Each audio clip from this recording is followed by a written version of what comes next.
नमस्कार। आपके गांव के इस प्रांगण में आप सब जुटे हैं। आपने मेरी बात सुनने के लिए समय निकाला है, मुझे अपने से मिलने का अवसर दे रहे हैं, मेरी बात कहने का अवसर दे रहे हैं। इसके लिए आप सबका तहे दिल से धन्यवाद कर रहे हैं, शुक्रिया अदा कर रहे हैं। देखिए, हमारा नाम है प्रशांत किशोर। हम नेता ना हैं, हम मंत्री विधायक नहीं हैं, हम मुखिया सरपंच भी नहीं। बिहार के साधारण परिवार के लड़के हैं। संकल्प लिया है कि पूरे बिहार में गांव, शहर, कस्बा, देहात सब पैदल चल के जाए। अभी 182 दिन से चलता नहीं, करीब 2000 से ज्यादा गांव में पैदल चल के गई। अभी 1-1.5 बरिस और चलो। आदमी पूछता, ये भाई पैदल काहे चलता? हमारा पैदल चले से तो राउर कोनो फायदा नहीं है। हमारे पैदल चलने से आपकी गरीबी दूर नहीं होगी। हमारा पैदल चले से राउर नाली गली ना बनी। हमारा पैदल चले से राउर राशन कार्ड में नाम ना जोड़ाई, इंदिरा आवास ना मिली, आपके बच्चों की पढ़ाई ठीक नहीं होगी, रोजगार नहीं मिलेगा। तो हम पैदल काहे चलते नहीं? पैदल इसलिए चल रहे हैं कि जिस समाज को, जिन लोगों की जिंदगी को बेहतर बनाना चाहते हैं, जाकर एक बार अपनी आंख से देखें कि आप किस कष्ट में जी रहे हैं, आपके बच्चों को कितनी तकलीफ है। जब आदमी जानते नहीं कि दिक्कत का बा तो कर उपाय का निकाली। पुराना जमाना में हम लड़का रही जा तो सुनावल जात रहे कि जे राजा होत रहे, राजा रात में भेष बदल कर निकलते थे, ये जानने समझने के लिए कि हमारे प्रजा को क्या कष्ट है। अब आज के लोकतंत्र में जकरा के रउआ राजा हम रउआ मिल के बनावत नहीं जा, बटन दबा के। अब रात के बाद तो छोड़ दी, दिन में भी नेता जीतने के बाद आपका सूद लेने नहीं आ रहा। अगर गलती से कोनो नेता आइयो गई तो अतना सुरक्षा लेके चलता, अतना आगे पीछे ओकरा पुलिस रहता कि जनता से ओकरा भेटे में। जेकरा के रउआ राजा बनैनी, अब ओकरा रउए से भेंट होके में दिक्कत बा। हमनी के दुर्दशा बा। तो हम प्रयास कर रहा बानी कि पहले चल के देखी कि आखिर ऐसा का बात बा कि बिहार में हमनी के गरीबी दूरे नहीं खे हो। आज से गरीब हमनी के नहीं थी जा। आज से 40-50 बरिस पहले जब रउआ लड़का हो तब तने गरीबी रहे। रोज रउआ 8 घंटा 10 घंटा काम करता नहीं, अपना से सही आदमी के चुन के भेजले बानी, मंत्री विधायक सांसद बनैले बानी, तबो राउर दशा नहीं के सुधरत। काहे नहीं के सुधरत? पहले बात के समझी।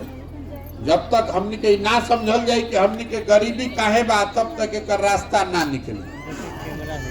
देखिए, पूरा दुनिया में लोगों ने बताया कि गरीबी से निकलने का 3 ही रास्ता है। 3 गो रास्ता बा। अगर वह तरक्की करे के बाद तो 3 ही रास्ता है आपके पास। पहला रास्ता है बच्चों की पढ़ाई। अगर रउआ घर में राउर बाल बच्चा बढ़िया पढ़ जाओ, खिचड़ी वाला स्कूल ना, बढ़िया राउर बाल बच्चा पढ़ जाओ, ओकरा नौकरी मिल जाई तो राउर परिवार के तरक्की हो सकेला। दूसरा रास्ता बाकी मान ली रउआ पढ़ल नहीं चाह, लेकिन रउआ भजन अगर खेती लायक जमीन होखे, पढ़ाई नहीं खे लेकिन जमीन बा, तो खेती किसानी करके रउआ आगे बढ़ सकतनी।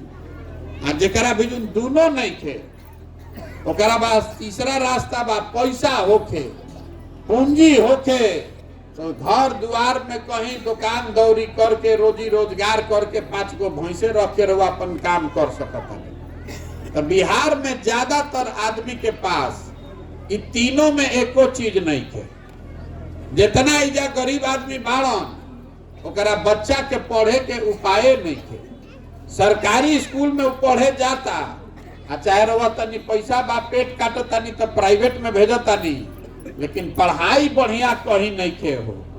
तो जब राउर लड़का पढ़बे ना करी तो मजदूर ना बनी तो कलेक्टर बनी, उसको तो मजदूर ही बनना है।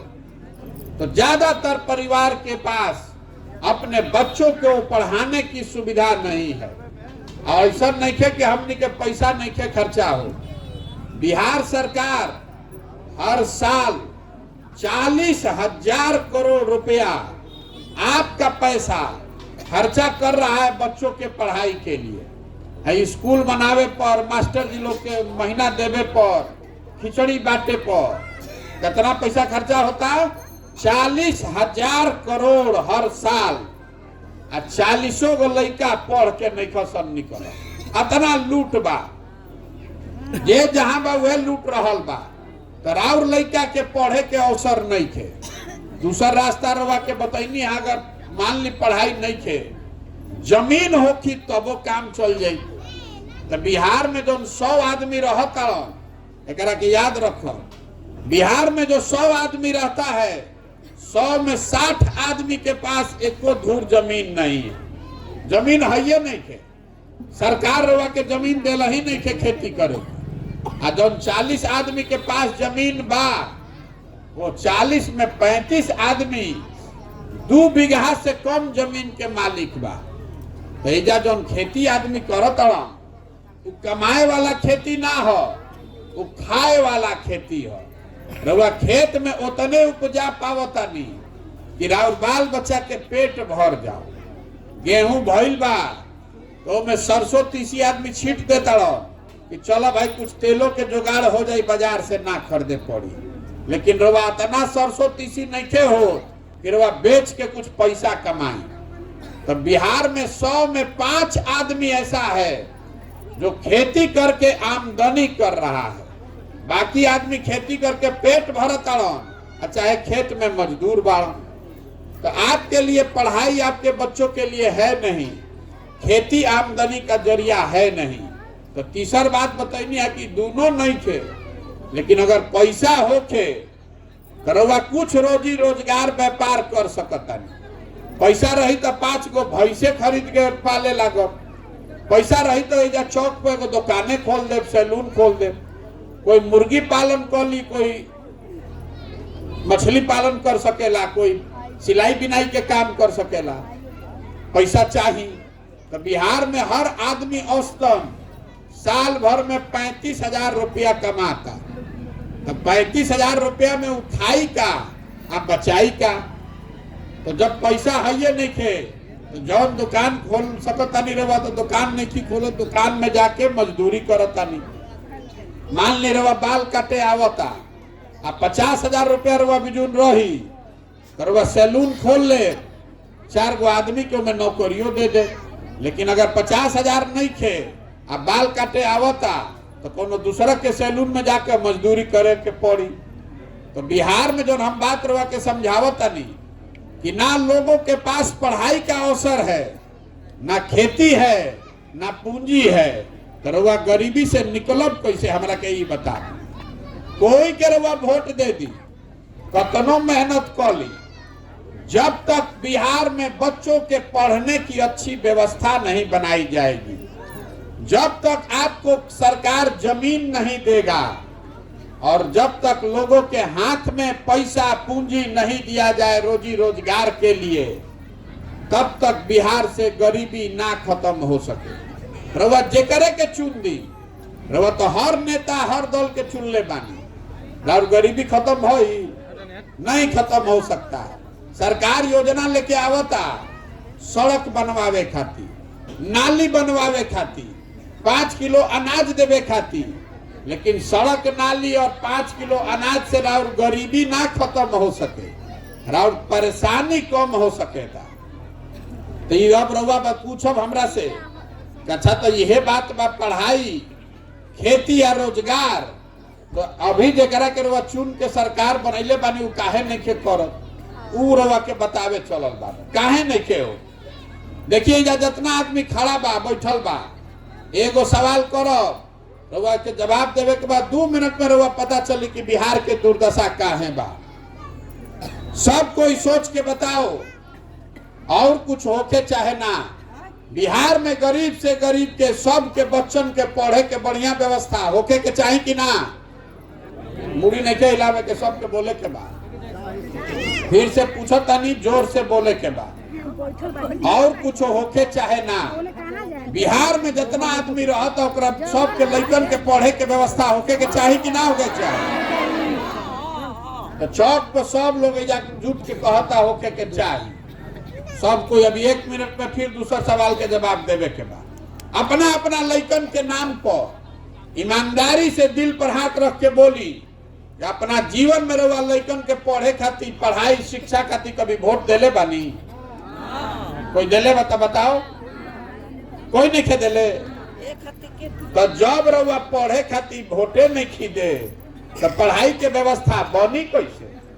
बतियावे से बनी? ये हमने के दुर्दशा के कारण भाई बात के समझी। आपको जो चाहिए, बिहार में कोई ऐसा आदमी नहीं थे जरा पता नहीं थे कि कितना भ्रष्टाचार बा। आपको पता है कि अगर राउर लड़का पढ़ लिख जाए, बढ़िया स्कूल के व्यवस्था हो जाई तो राउर जीवन सुधर सकता। लेकिन रउआ ओकरा पर वोट नहीं दे। वोट देता नहीं रउआ कौना चीज पर? जात पर, हिंदू मुसलमान पर, भारत पाकिस्तान पर, मंदिर के नाम पर, लालू के डर से भाजपा को, भाजपा के डर से लालू को। तो सुधरिएगा कैसे? जे करे के अभी माइक दे तो सब कोई भाषण देला नेता कि भैया नेता हमनी के ठगता। जे करे के वोट देता नहीं जाए, चुनाव के दिन आदमी गोड़ पर गिर के वोट ले लेता और फिर हमरा के नेता ठगता। हम आपको बताने आए हैं कि आपको नेता नहीं ठग रहा है। हमने के नेता नहीं कम ठगत। अगर नेता ठगी तो एक बार ठग ली, दूसरा बार रउआ समझ जेती, 2 बार ठगी, तीसरा बार रउआ जान जेती। लेकिन अगर 50 बरिस से रउआ ठगाता नहीं, 50 बरिस से रउआ ठगाता नहीं, एक मतलब बा कि कुछ ना कुछ गलती तो अपने में बा। हम अभी रउआ के फिर बतावता नहीं कि क्या गलती बा। जौना चीज पर रउआ और हम वोट देता नहीं जा, वो हमनी के कम चाहे ज्यादा मिलता। हमनी के वोट देले बानी जा 5 किलो अनाज पर, तो बिहार में कतनो चोरी होता, 1 किलो चोरी करके 4 किलो अनाजवा मिलता कि नहीं? क्या मिलता ना? हमनी के वोट देले बानी जा बिजली आइला पर, तो बिजली आइल बा कि नहीं आइल? भले बिल आवता 5000, बिजली आ गई बा ना? रउआ वोट देले बानी राम मंदिर बनावे खातिर, तो 30 बरिस के बादे सही, लेकिन राम मंदिर बनता ना? बनता कि नहीं बनत? रउआ वोट देले बानी जात के नाम पर, तो घरे घर हर जगह जात के गन्ना होता कि नहीं हो? रउआ वोट देले बानी मोदी जी के 56 इंच के सीना देख के, तो मोदी जी के 56 इंच के सीना रोज टीवी पर लौकता कि नहीं लौकत? आपने वोट दिया है गुजरात में विकास का कहानी सुनकर, तो राउर लड़का राउर घर के सवांग गुजरात में जाकर फैक्ट्री में मजदूरी करत आन के नहीं कम कर। जौना चीज पर रउआ वोट देता नहीं, तो रउआ के मिल रहल बा। ई समझी बात के। रउआ जौन बोता नहीं तौने न काटो। रउआ खाए के बाद खिचड़ी, और रउआ रोटी पकाई तो खिचड़ी कैसे खाई? लेकिन आप अपने बच्चे के लिए, अपने बच्चों के पढ़ाई के लिए, अपने रोजगार के लिए वोटे नहीं दे रहे तो मिलेगा कैसे? यही से रउआ के चलल बानी पैदल। हम दूसर कुछ काम ना करी, कोई के मदद ना करी, राउर राशन कार्ड में नाम ना जोड़वाई, राउर कोनो हमरा से मदद मांगब तो हम मदद ना दे।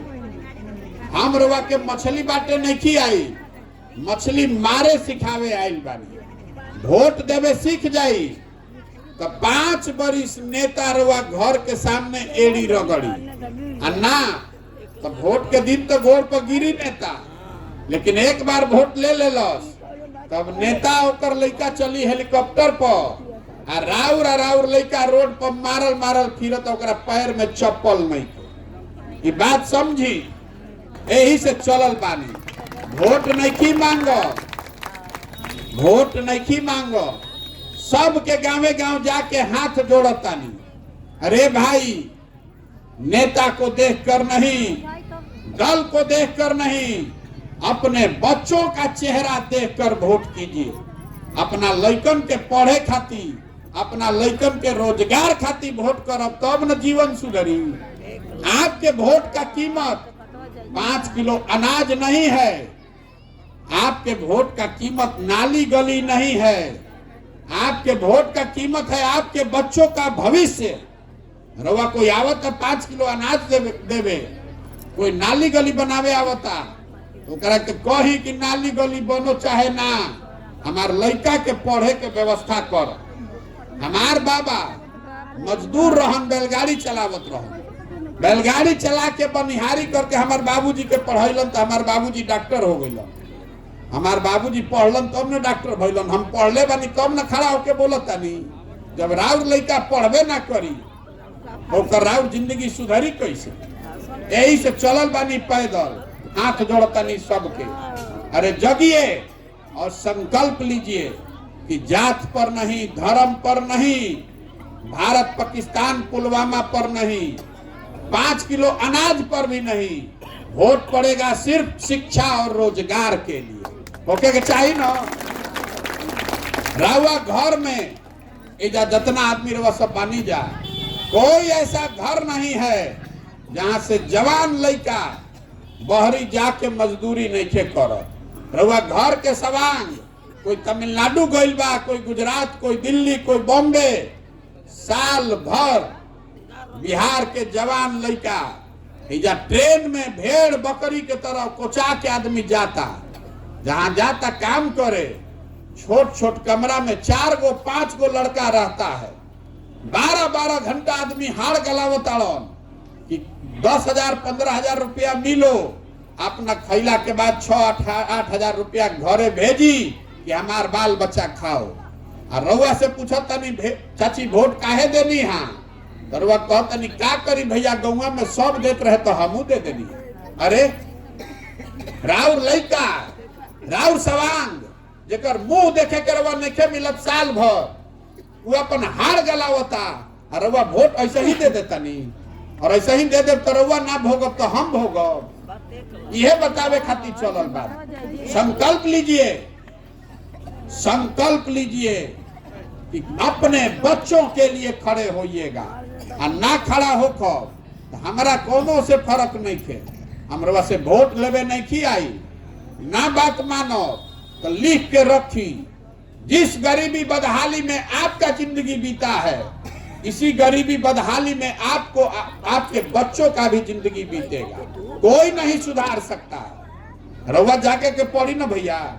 आदमी हमरा कहता ए भैया बहुत होशियार बाड़न प्रशांत किशोर, रउआ आगे चली, रउआ संगे रहल जाई।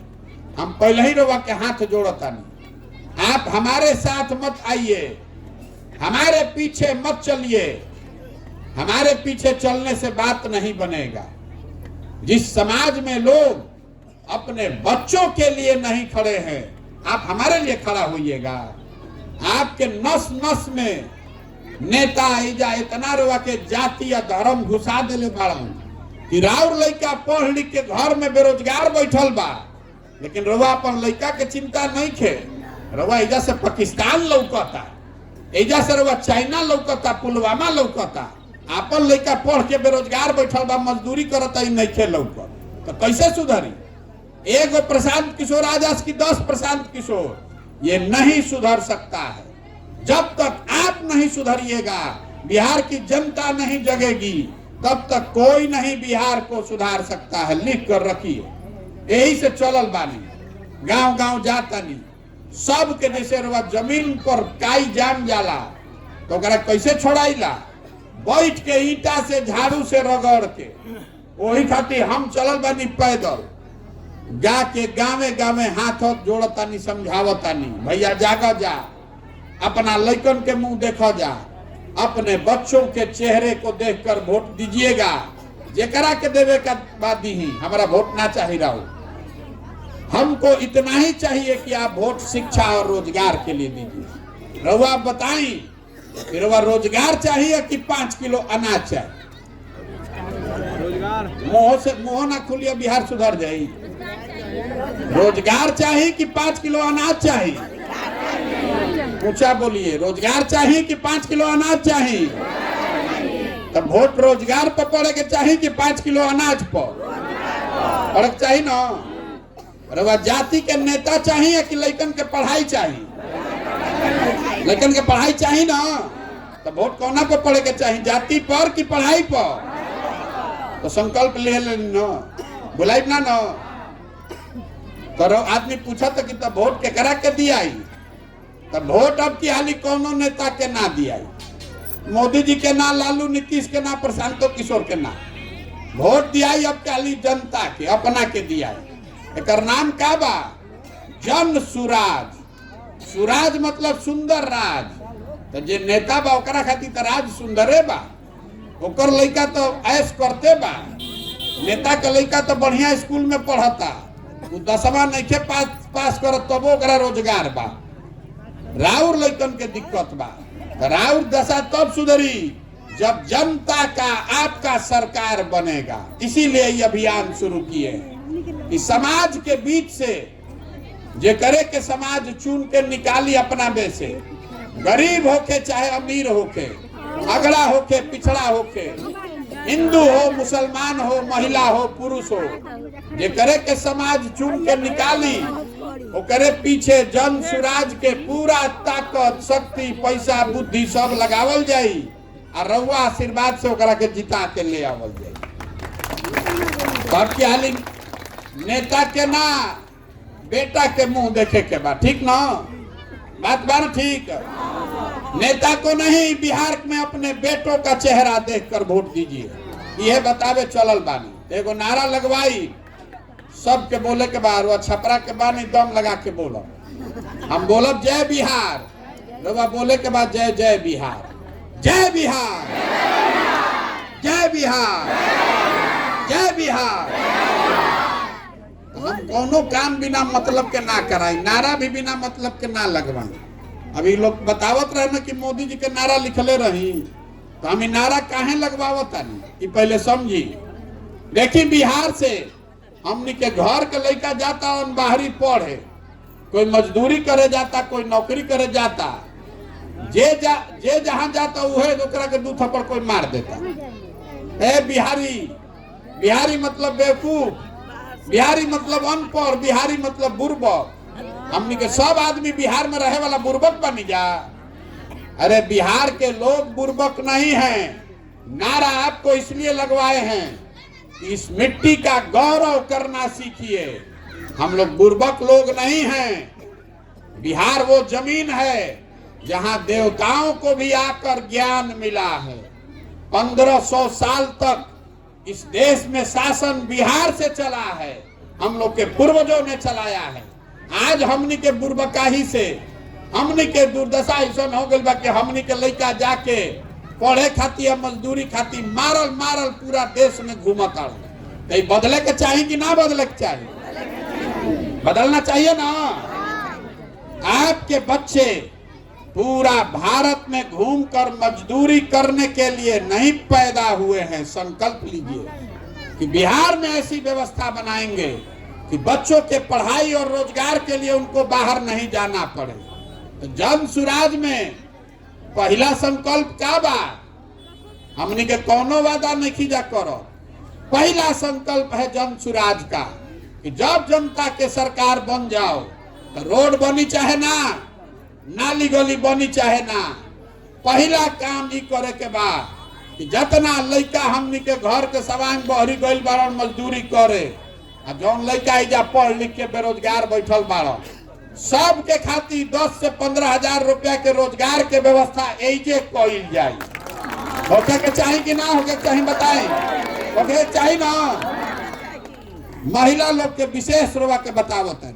राव सवांग जे बाहर रहता, एक दिन कोई छठ में 20 दिन आवता तरवा मुंह देखे के मिलता। सालों भर अगर कोई चल गई लड़का बीमार पड़ गई तो छटपटा के रह जाए, मुंह ना देख सकी। राउर परिवार के आदमी रवा संगे रही, एकरा से ज्यादा बल का चाहिए? रवा योके के चाहिए ना। और खाली महिला अगर ठान ले तो 100 में 50 को वोट तो राउरे बा। जकरा कर वह ठान ली। एक बार नेत्री बनिए, अपने बच्चों को, अपने मर्द को, अपने हस्बैंड को वापस लाकर यही रोजगार देना है तो अपनी सरकार बनाइए, जनता की सरकार बनाइए, तबे जान बची। ओके के चाहिए ना? ओके चाहिए कि ना भैया बताई? देखिए 26 MP के राज्य बा गुजरात, तो गुजरात के आदमी बन गया फैक्ट्री का मालिक, और 40 MP का राज्य है बिहार। हमनी के लड़का बन गए फैक्ट्री में जाके सूरत में मजदूर, हमनी के आंखें नहीं के खुला। तो ये बदलना चाहिए, बदलना चाहिए ना भाई। तो एक बार नारा में अगर वह भरोसा हो गई बा इस मिट्टी का गौरव करने के लिए, तो फिर से हम लोग बोलेंगे जय बिहार। आपको बोलना है जय जय बिहार, जय बिहार, जय बिहार, जय बिहार। बहुत बहुत धन्यवाद। अब हम यहाँ से आगे चलो, हम चलो तनी 5000 किलोमीटर।